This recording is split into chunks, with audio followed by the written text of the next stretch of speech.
जाँ बहक हो गए। पुलिस ने मुख्तलिफ कार्रवाइयों में 2 मुल्जिमान को गिरफ्तार कर लिया।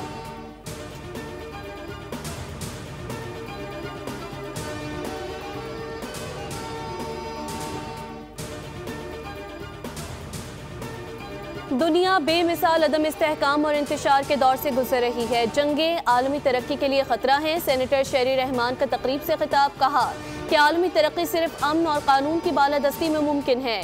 न्यू वर्ल्ड ऑर्डर में अस्करी अखराजात में तारीखी इजाफा खतरे की घंटी है।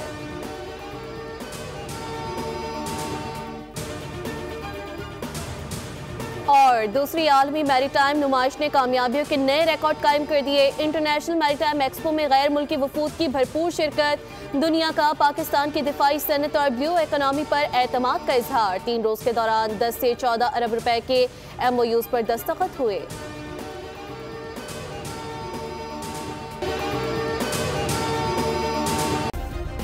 सब्सक्राइब करें और बेल दबाएं ताकि कोई खबर रह न जाए।